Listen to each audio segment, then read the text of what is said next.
Bienvenidos, bienvenidas. Qué gusto que nos acompañen nuevamente en esta serie de programas sobre la reforma al Poder Judicial a debate. En esta ocasión me da muchísimo gusto que nos acompañe la magistrada Montserrat Cid Cabello. Bienvenida, magistrada. Muchas Qué gracias. Gusto. Montserrat, también está con nosotros la jueza Haji Huerta García.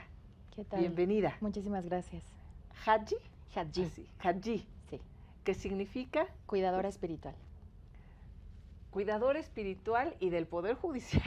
A mucha honra, por supuesto. ¿No? Porque estamos hablando de esta reforma en donde pues se propone que salgan las juezas como ustedes y que se vote a nuevas juezas, nuevos jueces, mediante voto popular directo,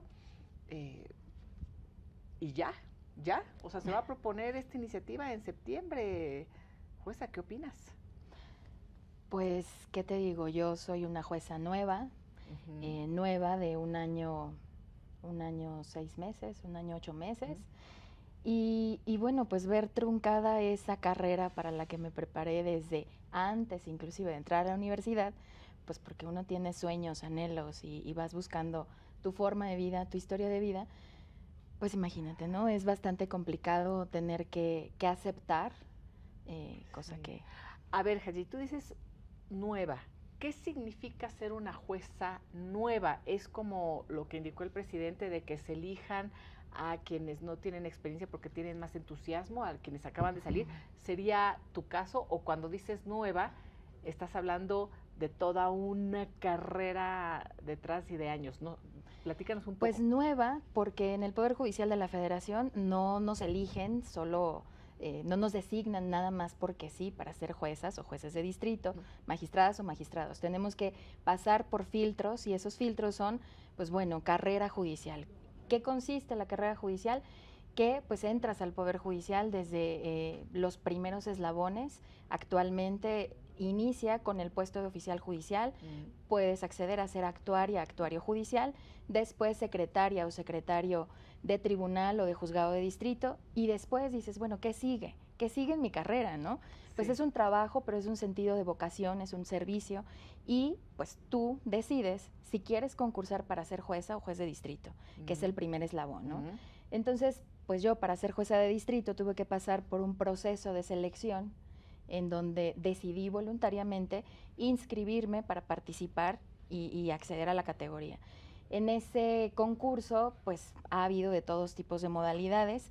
Yo he participado en 2 de manera, pues, exitosa.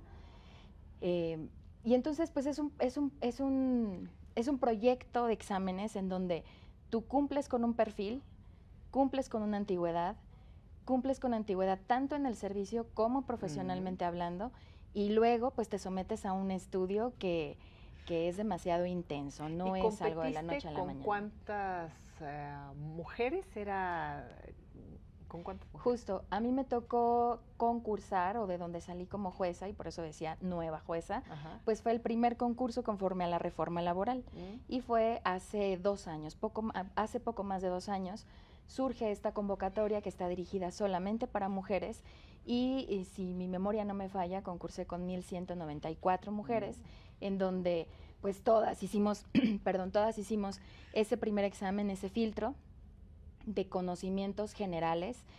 Había un temario, pero el temario es, si tú lo ves, bueno, la carrera se queda corta, o sea, claro, es toda la carrera, toda la jurisprudencia y todo el derecho internacional.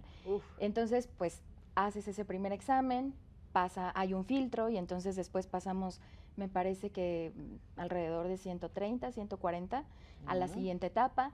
La siguiente etapa es hacer un proyecto de sentencia, entonces pones a prueba tus habilidades, a diferencia de otros concursos en el que yo participé, el proyecto era de 8 horas. Y entonces cuando tú dices, te dan 8 horas para hacer un proyecto de sentencia, consideras que es tiempo sobrado, y no. Cuando estás ahí, pues bueno, tienes que buscar todo el material a vivir por haber, tienes que encontrar cuál es el problema y luego desarrollar una solución. En este esquema de examen, el problema era derechos humanos, derecho de acceso a servicios de salud, mezclado con cuestiones de derechos adquiridos de un trabajador que estaba siendo separado de su empleo, ¿no? Entonces, bueno, el asunto estaba muy complejo, muy interesante y claro que la mayoría agotamos esas 8 horas. Después de hacer ese proyecto por escrito, pues viene una fase oral y entonces también había un temario específico para presentar ese examen oral frente a una consejera de la Judicatura, frente a 2 magistradas de una historia y trascendencia importante dentro del Poder Judicial y 2 jueces de distrito. Entonces hay un foro, pareciera, así un salón, así como en donde entras, tienes una serie de preguntas y entonces pues no sabes qué te van a preguntar y entonces tienes que estar completamente preparada para lo que venga. Y bueno, pues todo ese proceso de examen en sí, pues son de más de 6 meses, pero la preparación, pues la preparación no puede ser de un día para otro. Es toda la vida. Es toda la vida. Y de 1194, ¿cuántas mujeres obtuvieron ya? Salimos vencedoras 86. 86. Durísima competencia, durísima preparación, magistrada. ¿Te tocó también pasar por todos estos procesos o estuviste en algún otro momento, ¿no? Porque hacían referencia a la ley que se aprobó pues, hace poco todavía y ¿cuál ha sido tu experiencia? Y ahorita vamos a platicar, creo que es muy importante poder compartir con la audiencia qué es lo que viven las juezas, los jueces en nuestro país, cómo trabajan para conocer un poco más y tener más herramientas también para debatir. Sí. Claro, pues sí. En mi experiencia, yo también concursé hace aproximadamente 2 años, ¿no? Fueron de los primeros concursos, fue el primer concurso, si no mal recuerdo, bajo la Ley de Carrera Judicial, ¿no? La Ley de Carrera Judicial de junio de 2021, ya publicada bajo el Ejecutivo actual. Y bueno, esta ley de carrera judicial tuvo un gran cambio, ¿no? en la forma en la que se deberían ingresar para empezar a la carrera judicial, incorpora y reconoce a los oficiales judiciales, que son las personas que están en primer contacto con los gobernados, ¿no? En un juzgado, en un tribunal, en la corte. Sí.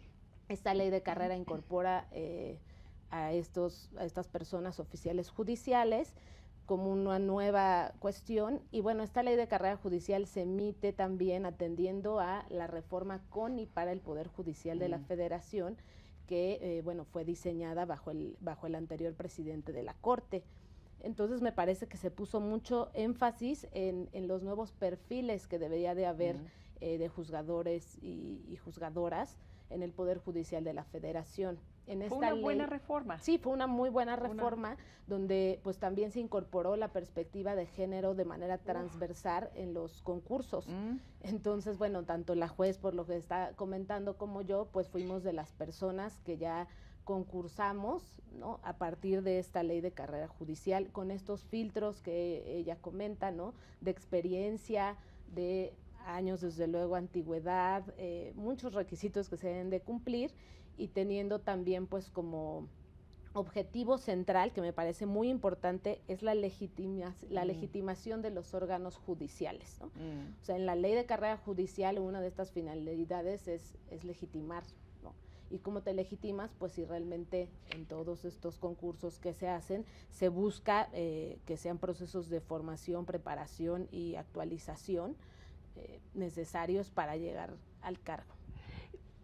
Cuando escucho esto me sorprende, ¿no? Esta ley de carrera judicial, junio 2021, es la presidencia de Andrés Manuel López Obrador, se hacen estas modificaciones bajo la presidencia del Poder Judicial Federal del ministro de Retiro Arturo Saldívar. Se considera la perspectiva de género y esta nueva iniciativa, todavía con el presidente Andrés Manuel, con el ministro en retiro Saldívar muy activo, cercano ya a Morena, participando directamente, parece no recoger nada de esto.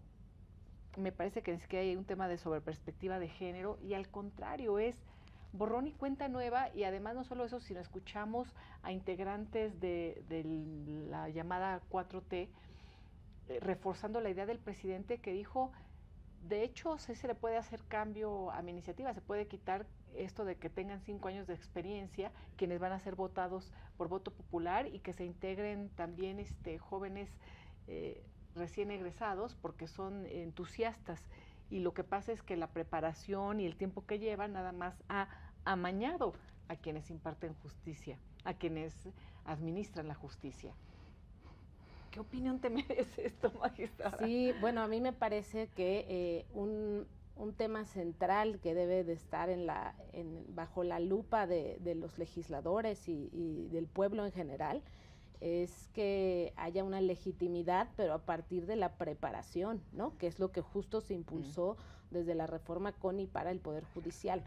Entonces, pues sí me parece que no he tenido oportunidad de escuchar todos los encuentros ni los foros, pero de la propia iniciativa pues se menciona muy someramente, ¿no? Que se tome en cuenta la carrera judicial, cuando a mí me parece que debería de ser el punto de partida, ¿no? Si tú quieres un poder judicial que reconocemos que ha tenido sus fallas, sus deficiencias y demás, pues deberías de empezar por fijarte en la evaluación del desempeño, que está en la propia ley de carrera judicial, y en los perfiles de quienes van a ingresar, ¿no? Entonces me parece que sí debería de estar en la mesa.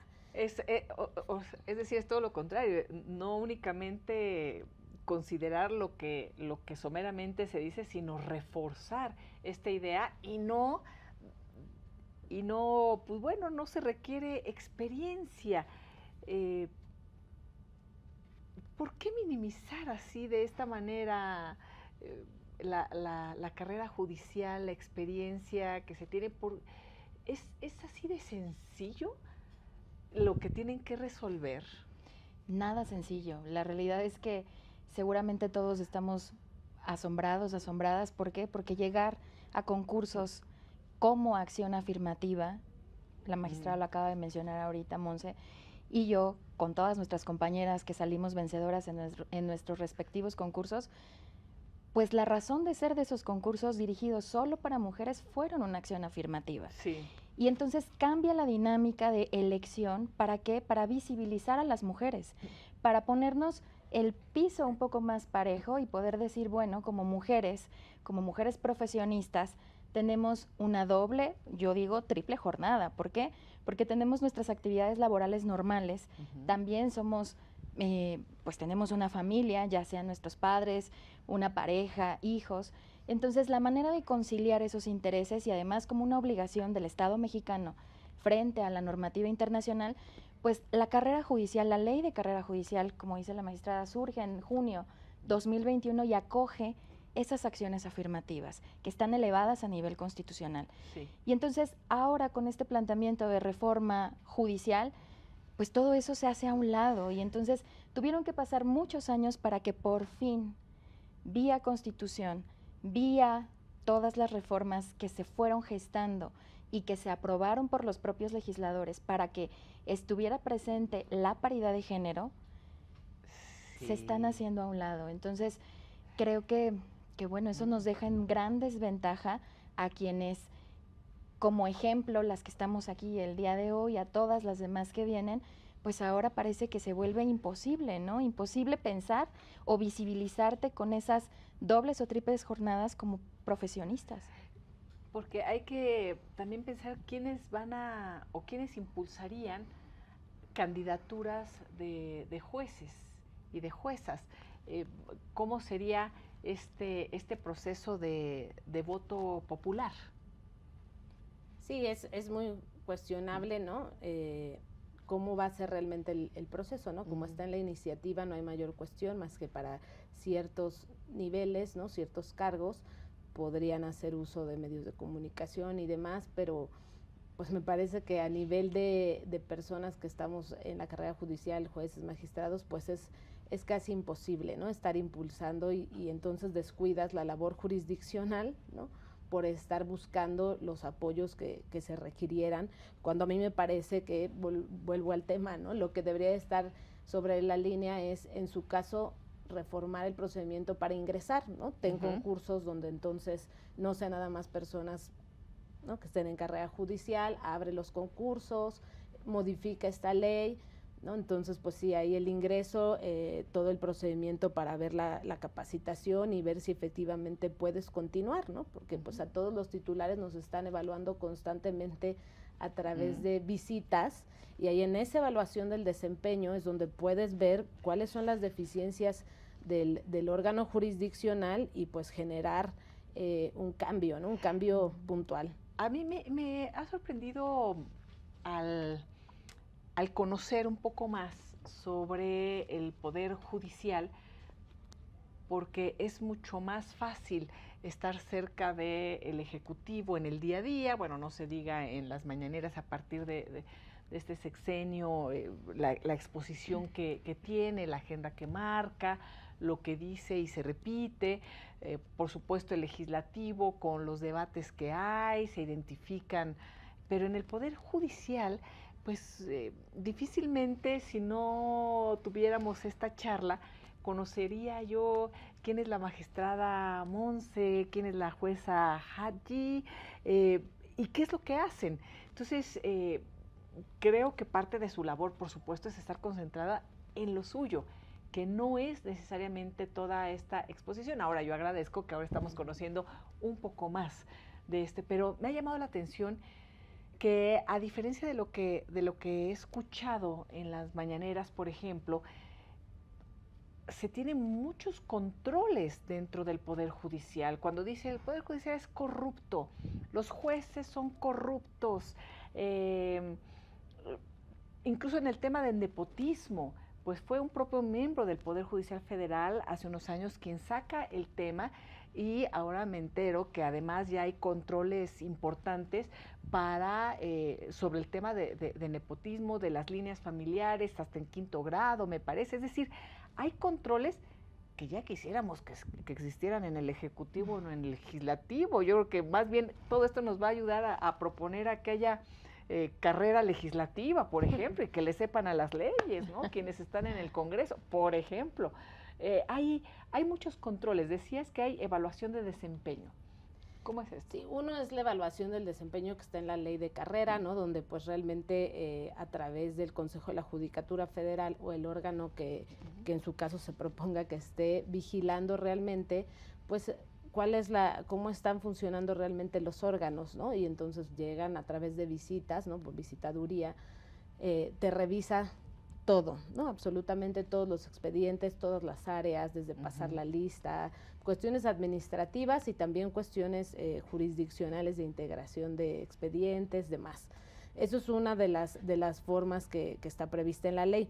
Pero dijiste algo muy interesante, también está previsto, ¿no? Desde, me parece que 2020, un acuerdo del Pleno del Consejo de la Judicatura para combatir el nepotismo y fortalecer al que era el Instituto de la Judicatura Federal, que ahora es una auténtica Escuela Federal de Formación Judicial. Entonces, este combate al nepotismo es otro control, ¿no? Para que ¿en qué se traduce? Que como titular no puedas nombrar a cualquier persona para ciertos cargos, ¿no?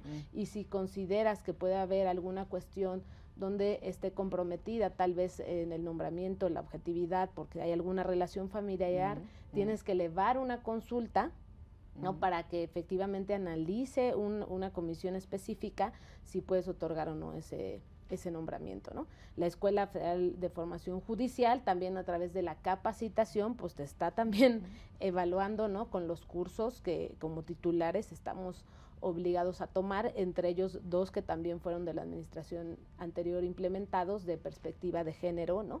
Sí. Entonces son formas donde estamos constantemente siendo evaluados, desde mi punto de vista, vigilados, y como resultado de todo eso también te emiten un dictamen para ver cómo mejorar, ¿no? Ahí creo que es importante.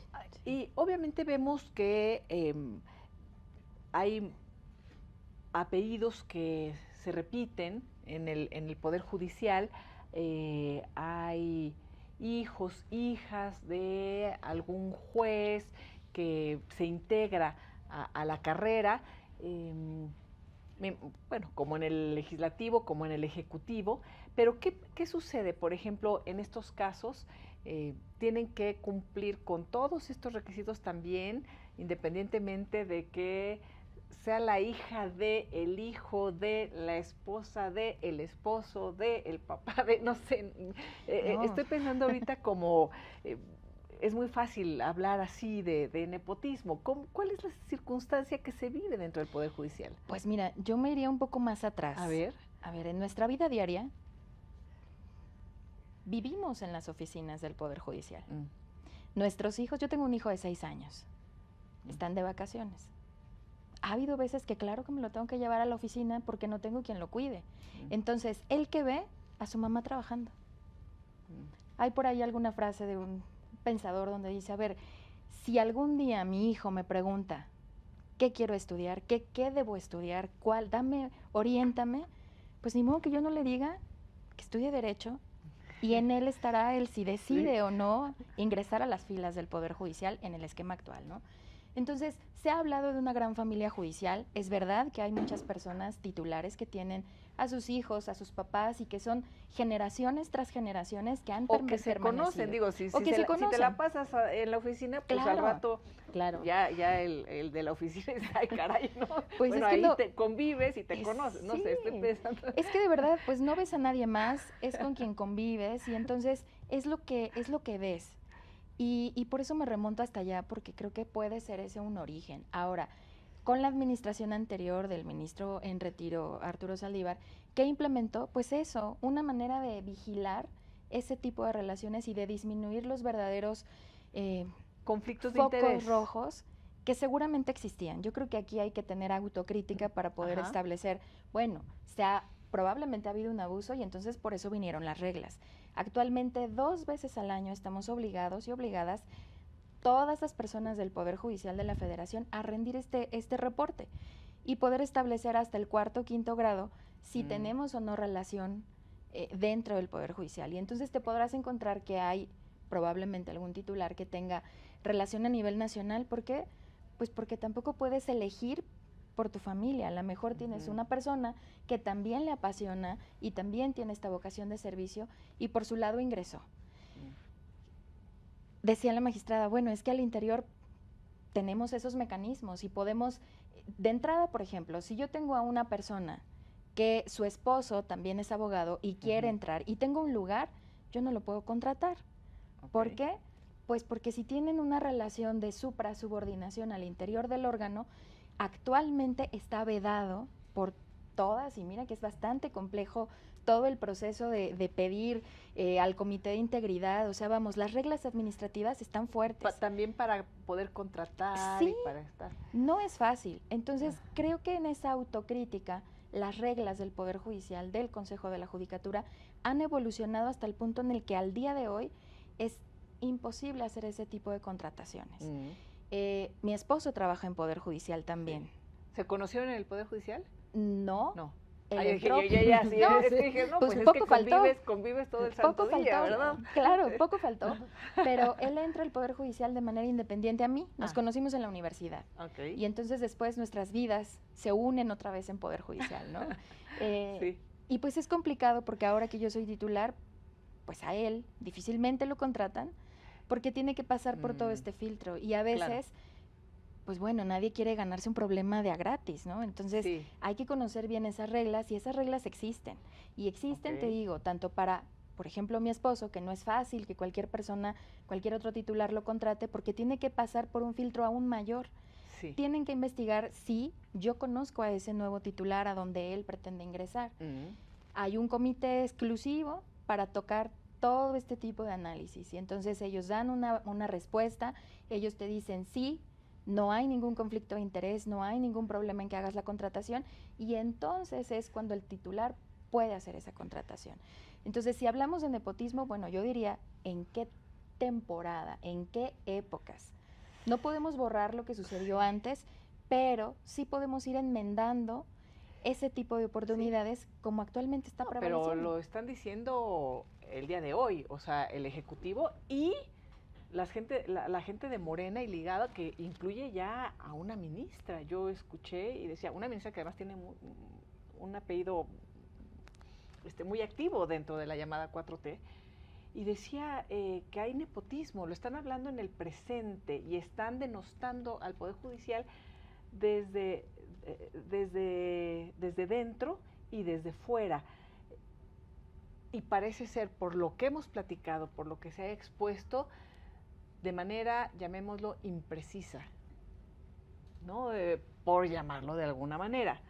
¿Qué sienten ustedes aquí? ¿Qué comparten los magistrados, las magistradas, los jueces, las juezas cuando escuchan esto? Pues realmente que las reglas están claras, ¿no? Desde la administración pasada hay reglas muy claras, se han tratado de establecer, como comenta Hadji, los filtros para que esto no ocurra, ¿no? Me parece que pues también esa opinión depende mucho de la propia experiencia, incluso al interior del órgano, ¿no? ¿Son opiniones políticas? ¿Son opiniones con intenciones políticas más que técnicas jurídicas, reales? ¿Qué está pasando? Pues yo no podría asegurar como tal. Creo que algo que nos caracteriza en el Poder Judicial, y Monse, si me permites, es que no tenemos esa malicia. No somos personas políticas. Nuestro trabajo es al interior de nuestras oficinas, en nuestros expedientes, y entonces cuando tú preguntas, bueno, ¿con qué intención? Yo no podría decir con qué intención lo hacen. Sí. Lo que sí puedo decir es, si eso sucedió en otro tiempo, a lo mejor se pagaron algunas consecuencias y por eso se tuvieron que implementar reglas. Pero al día de hoy las reglas se cumplen, y se cumplen de verdad a cabalidad y con una fuerza bien interesante que a veces complica la propia libertad, pareciera, de nombrar a tu personal. Sí. ¿Qué se siente? Pues se siente feo. ¿Por qué? Pues porque todos los días llegamos a nuestras oficinas intentando sacar el trabajo de cada momento y pues suceden muchos factores en donde no podemos manejarlo, sí. ¿no? Hadji Montserrat, vamos a hacer una pausa y regresamos para seguir charlando, escuchándolas, conociendo un poco más sobre lo que hace el Poder Judicial y también para conocer su opinión sobre la iniciativa, cuáles serían los grandes riesgos, cuáles son las fortalezas que se tendrían que rescatar o hacia dónde tendríamos que ir. Una pausa y volvemos.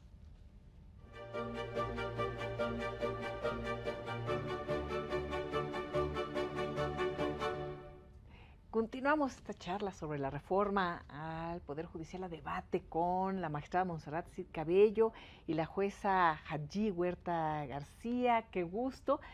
Comentábamos sobre todos estos mitos que se han dado a conocer de manera amplísima por parte del Ejecutivo, del Legislativo y algunos miembros del Judicial, incluso una ministra, en donde se dice hay nepotismo en la Corte y no conocíamos todas estas reglas que se han impuesto a partir, sí, de situaciones de focos rojos que se dieron en el pasado y que se corrigió a lo largo del camino. Por supuesto, también el tema de la carrera judicial y de cómo necesitan esta experiencia para las decisiones que tienen que tomar en el día a día.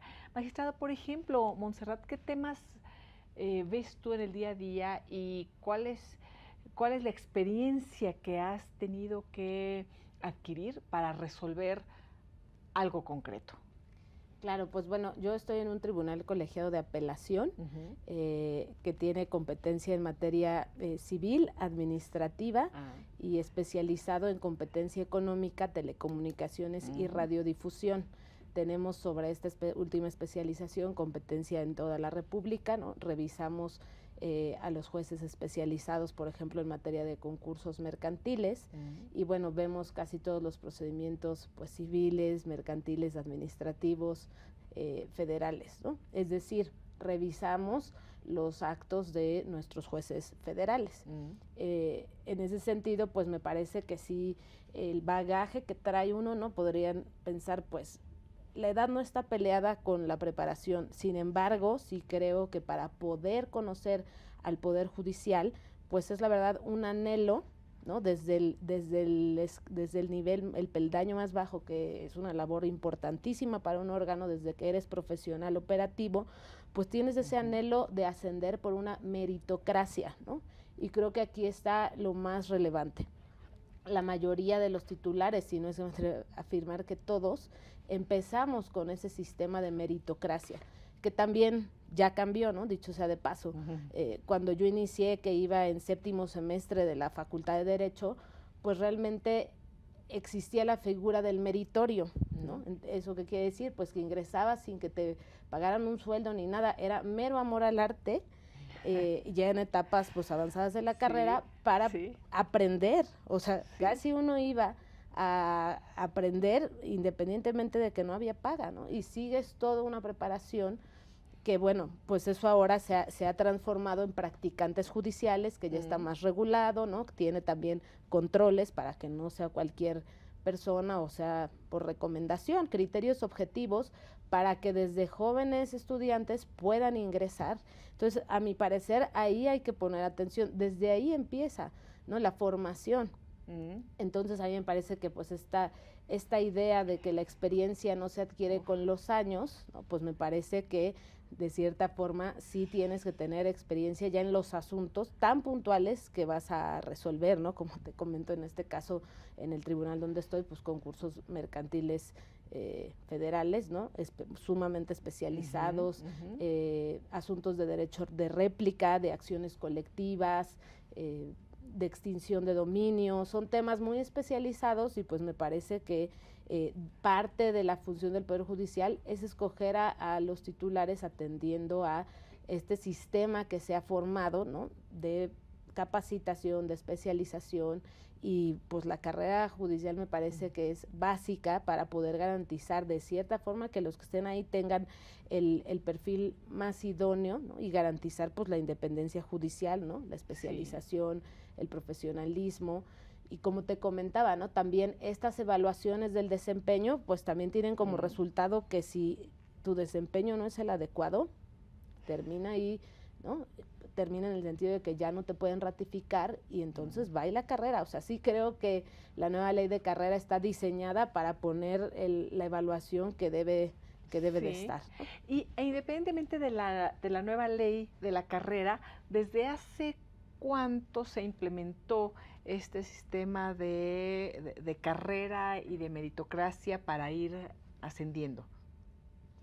Pues yo creo que desde la ley orgánica del Poder Judicial anterior a la reforma de junio de 2021, eso existía. Los requisitos constitucionales para ser titular están justamente en la Constitución.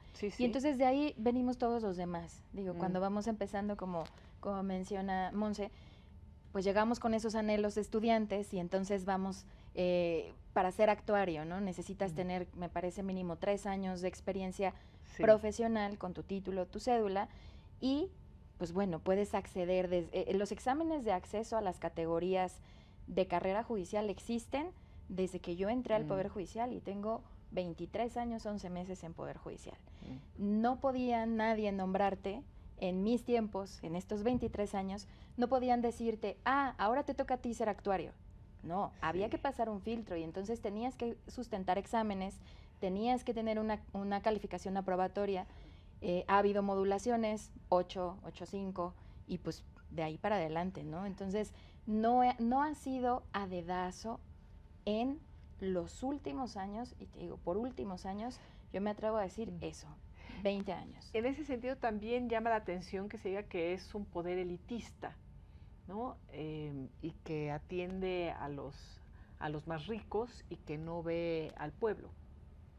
Sí, totalmente, eso es sumamente falso, ¿no? La función que tenemos las personas que trabajamos en el Poder Judicial de la Federación es salvaguardar los derechos humanos, ¿no? Y pues cualquier persona, por el hecho de serlo, por la dignidad humana, tiene este reconocimiento constitucional, ¿no? Y con el artículo 1 constitucional, pues desde luego que estamos obligadas todas las autoridades del país a proteger derechos humanos sin distinción alguna, ¿no? Oye, y bueno, estoy escuchando, por supuesto, pues ustedes son parte del Poder Judicial, no y a lo mejor no lo dirán, pero yo lo pienso que viendo cómo funciona, me parecería que los ministros y las ministras, que es el eslabón más alto, ¿no? De la pirámide, cuando llegas al máximo, a lo máximo que puedes aspirar dentro del Poder Judicial Federal, pues también tendrían que llegar así, de manera meritocrática, haciendo sus exámenes, aplicando, porque si no, pues sucede lo que estamos viendo ya en algunos casos, en donde no tienen ni idea y llegaron por dedazo político, perdón que lo diga así, ¿no? Pero me parece que eso se tendrá que implementar también. Es una idea, ¿no?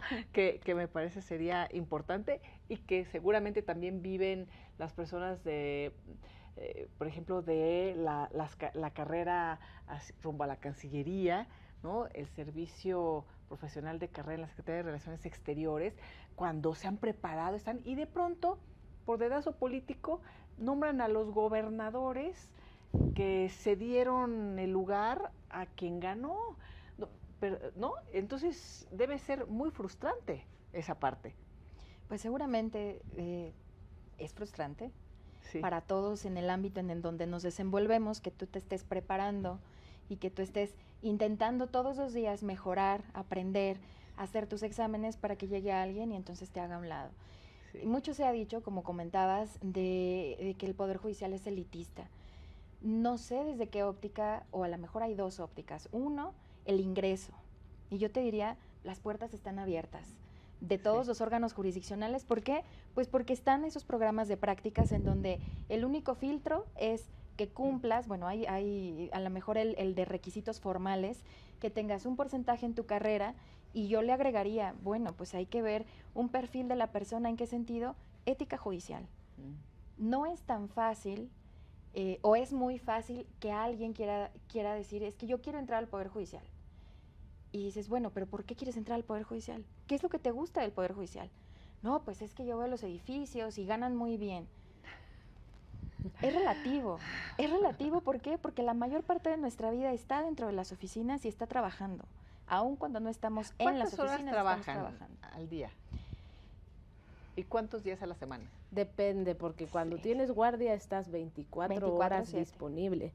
Entonces hay guardias que son de 15 días, depende de cómo se dividan. Entonces hay periodos de tiempo como de 15 días todo el donde día y no la descansas. Sí. Tienes, y parecería que no, habría quien dijera, pues no, claro que estás al pendiente, ¿no? Si bien hay un horario en el Consejo de la Judicatura, ¿no? Para que estemos nosotros y el personal, para también no exceder ni violar derechos laborales, lo cierto es que uno sigue trabajando después de cubrir ese horario, ¿no? Que es de 9 a 6 de la tarde. Sigues trabajando, como comentaba Hadji, después de cumplir tu segundo turno de labores de cuidado, sigues trabajando en la noche. Y es nuestro compromiso, ¿no? Así lo aceptamos si realmente tienes la vocación de servicio público. Y yo creo que esta vocación de servicio público, pues no todos los titulares necesariamente la tienen, unos sí, otros no, pero me parece que la consecuencia, pues debe de ser más bien poner el foco en qué titulares cumplen los perfiles y cuáles no, y la permanencia o no en ese sentido, ¿no? No tanto abrir y decir, bueno, no sirve de nada la carrera judicial y vamos a empezar para que haya legitimación a partir de un tema electoral, me parece. Y además, con todos los riesgos que ello implica, recuerdo que en una ocasión entrevisté al ministro en retiro, Cosío, y él me decía, es que la gente cree que esto es como, o sea, ser ministro es como una película de Mauricio Garcés, así con tu ¿no? Tu copa. Dice, la cantidad de trabajo, de asuntos que tenemos que ver, dice, es una maquinita que no para. Es una maquinaria constante en donde no puedes frenar, porque si algún engranaje frena, todo lo demás se empieza a fallar. Entonces, no paramos, tenemos que estar viendo, trabajando. Me dijo la cantidad de asuntos que ven. Si llegan personas sin la experiencia, pero con el ánimo, con la capacidad, pero sin toda esta parte y sin los méritos de la competencia que permite que lleguen las y los mejores, y si además todo se detiene en lo que se hace la transición y en lo que aprende, ¿qué va a pasar con los asuntos que tienen las personas que a lo mejor muchas de las que nos ven, quienes nos escuchan, están atendiendo algún asunto en el Poder Judicial Federal o en los poderes judiciales locales, porque se habla también de todo? ¿Qué va a pasar con sus asuntos? Pues mira, si cambiar de adscripción como titulares no es fácil, yo tengo una reciente adscripción justo a un juzgado de concursos mercantiles que por su materia pues es muy específico, cuesta con experiencia, trabajo, conocer los expedientes. ¿Por qué? Porque atrás de los expedientes hay personas. Entonces, si estamos en un punto de transición, imagínate que en el país, si nos olvidamos un poco de los que somos tan especializados, nos vamos a los juzgados mixtos.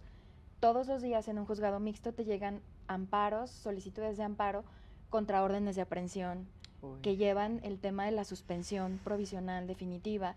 Hay juzgados por la naturaleza del amparo donde claro que te pueden venir a pedir una suspensión de plano, que es, oye, dile inmediatamente a la autoridad que haga o deje de hacer en función de la protección de los derechos humanos. Entonces, cuando no tienes ese alcance y no conoces ni siquiera de cómo funciona el propio sistema que te permite dar publicidad en tu expediente que vas a iniciar, que vas a formar, desde el físico, costurar, del cómo recibir y toda la logística administrativa en la que todas las personas de los órganos jurisdiccionales trabajamos, porque no hay actividad minúscula, esto como bien dices, pues es un engranaje a todos los niveles, pues no me imagino la locura de decirle a alguien que está esperando que le atiendan en una atención médica urgente, porque la tienen muriendo afuera del hospital.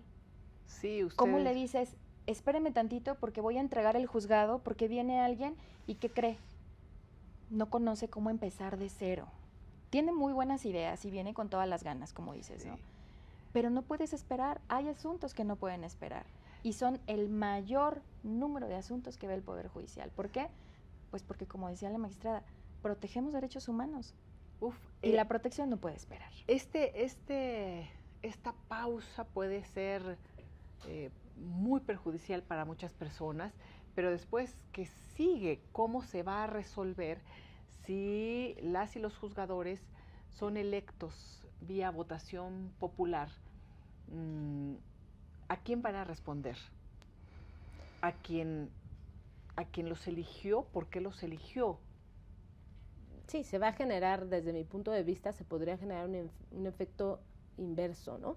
Si lo que se busca es garantizar justicia pronta y expedita, una justicia cercana a la gente y la legitimación de los órganos y todos los objetivos que trae la iniciativa que se va a discutir, a mí me parece que se generaría lo contrario, ¿no? ¿Por qué? Porque quitar a todos los titulares de un jalón y con el efecto que a su vez tendrá en las personas ¿no? que en el equipo de trabajo, pues generaría que estuviera mucho tiempo, ¿no? en una curva de aprendizaje de los nuevos que lleguen, y pues tampoco podemos desconocer que si de por sí es complicado resolver en los plazos legales establecidos, porque hay plazos desde 3, 5, 24 horas, ¿no? Con la cantidad de trabajo que hay, yo lo veo muy complejo, ¿no? Lejos de eso, me parece que el tema de los recursos al Poder Judicial de la Federación es indispensable para generar más tribunales, más juzgados, y entonces, pues yo lo único que veo es, sin recursos y con nuevos titulares, una grave crisis de un poder que debe controlar actos de autoridad que violen derechos humanos, ¿no? Esta parte también es poco conocida. Cuando se dice están en contra de la población, nada más defienden o liberan a delincuentes, estas frases así muy cortas, muy generales y muy impactantes, ¿no? Que tienen un efecto en la población. Yo no sé si a ustedes les ha tocado con las personas que conviven, que crean que son parte de la policía judicial, ¿no? Por aquello del Poder Judicial, que son, ¿no? Parte de la policía o parte del Ministerio Público, que son los que atienden y que por eso no obtuvieron justicia. o que se retrasa. Toda esta parte me parece que ha sido crítica para el momento de ahora hacer esta propuesta por parte del Ejecutivo Federal, del presidente, y que pueda ser también muy, muy confuso. Pues es que confuso, como dices, siempre ha sido. Inclusive, personas que están estudiando Derecho, cuando entras a la carrera, es difícil que sepas identificar quién pertenece a qué poder. Y yo creo que el primer paso tendríamos que dejar muy en claro que el Ministerio Público no es Poder Judicial de la Federación. De hecho, no es ningún Poder Judicial. El Ministerio Público pertenece al Poder Ejecutivo. Si ese mensaje quedara claro, podríamos tener un discurso distinto al día de hoy. Y si no se toca el tema de la reforma a ministerios públicos, a fiscalías, yo escribí una columna que dije, no se está buscando justicia, porque ahí es en donde se queda la mayor cantidad de asuntos que llegan a denunciarse, y no solo eso, sino hay un retraso y hay unos porcentajes de impunidad arriba del 90% de las fiscalías. Sí, totalmente. Y la función justo del Poder Judicial de la Federación es controlar actos de autoridad, ¿no? No importa si es el Ministerio Público que no te está investigando adecuadamente, no importa si es una institución pública de servicio de salud que te niega el acceso, no importa si es una escuela que también permite que te cometan actos de bullying, no importa quién sea la persona que realice los actos de autoridad, ¿no? En sentido amplio, lo cierto es que el Poder Judicial controla esos actos. Entonces, lejos de ser nosotros Ministerio Público o asimilarnos con quienes realmente están tal vez afectando los derechos, pues somos los que, atendiendo a los argumentos que nos hacen valer los gobernados, podemos revisar y controlar la legalidad y la constitucionalidad de esos actos, ¿no? Entonces me parece que hay una confusión muy clara entre las funciones del Poder Judicial Federal. Sí. ¿Y qué tantos casos de los que padece la ciudadanía llegan a un juez, a una jueza? Más o menos, ¿tenemos idea de ello? Pues yo te puedo hablar, no sé en temas estadísticos, pero te puedo hablar, si me lo permites, de un caso en temas de acceso al derecho a la salud. La Defensoría Pública, mucho se habla de si el juicio de amparo es caro o es de élite, que es la otra vertiente, ¿no? Yo te diría no. Las defensorías públicas, la Defensoría Pública de la Federación está abierta a todas las personas, y a través de la Defensoría Pública puedes llegar a solicitar apoyo, una ayuda para que te reencaucen a través de un amparo y solicitar una atención médica. Yo te podría decir un caso en donde una persona sin recursos, con necesidad de un trasplante de médula ósea, acude a través de la Defensoría Pública a un juicio de amparo. Y entonces, en el juicio de amparo, en ese tema, hay una amplitud, suplencia de la queja, donde como persona juzgadora te toca, no necesitan venir a decirte nada, tú te toca proteger sus derechos humanos. Entonces, la posición que juega Defensoría Pública es crucial. ¿Por qué? Pues porque es un enlace, para quienes no lo saben, pues que dicen, es que no tengo dinero para un abogado para acudir al juicio de amparo. Esa es la forma de llegar al juicio de amparo. Inclusive tú puedes llegar al juicio de amparo de viva voz. Y como órgano jurisdiccional estamos obligados a levantarte tu comparecencia cuando entres dentro de esos supuestos urgentes y le damos trámite. ¿Qué sucede? Bueno, pues vienen al juicio de amparo, solicitan su operación y entonces conceden el amparo para que te operen. ¿A través de quién? Pues de las entidades públicas de salud. Hay un caso verídico donde pasaron 3 años porque se atravesó pandemia.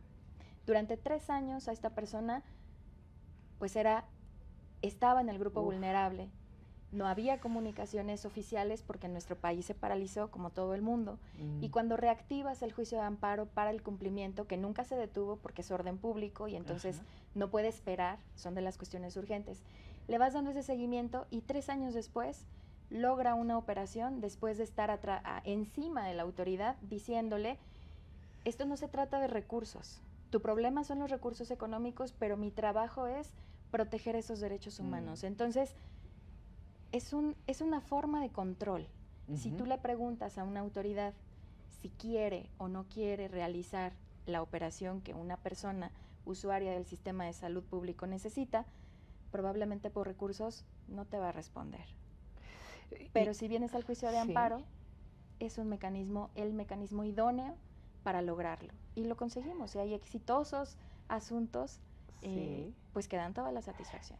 Ahorita que cuentas esta historia, y ya estamos a punto de terminar, pero me gustaría que terminaran con un mensaje, a lo mejor para legisladores, legisladoras.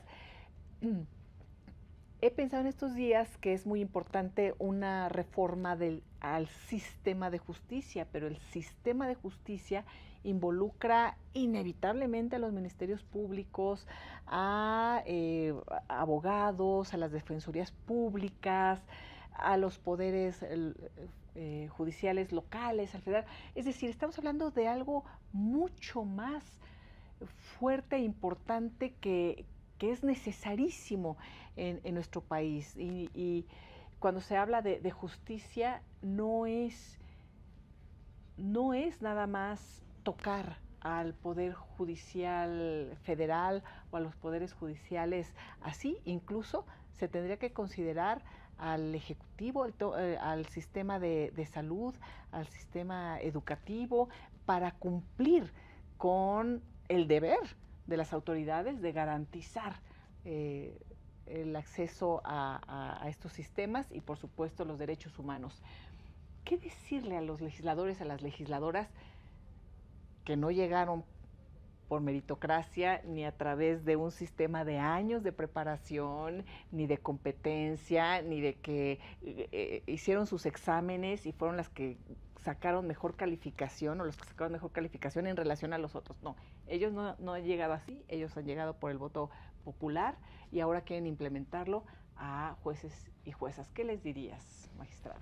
Bueno, yo diría que al analizar esta iniciativa que está sobre la mesa, ¿no?, tomen en cuenta que la última reforma constitucional al Poder Judicial de la Federación tiene apenas 3 años, ¿no? Y realmente con esa reforma y la creación de la ley de carrera judicial, los acuerdos de combate al nepotismo, sí ha habido una evolución, pero es muy difícil en 3 años medir cuál ha sido la evolución. Seguramente porque así fue la reforma con y para el Poder Judicial de la Federación, costó recursos también implementarla. Entonces yo diría, no hay que echar abajo lo que se inició con esta ley de carrera, con la reforma constitucional. Más bien hay que poner, desde mi punto de vista, bajo la lupa el tema de las evaluaciones, fortalecer la Defensoría Pública, que también tuvo un gran auge, ¿no?, a raíz de esta reforma a la ley de carrera, a la ley orgánica y a la Constitución de hace 3 años. Fortalezcan la Escuela Federal de Formación Judicial, pongan bajo la lupa los concursos que van a hacer para, si lo que quieren es sustituir jueces, magistrados, ministros, pongan bajo la lupa realmente los perfiles y, bueno, desde luego que creo que una piedra central es el profesionalismo y la capacitación de las personas que en su caso van a llegar, ¿no?, a sustituirnos. Sería, bajo mi perspectiva, lo más relevante.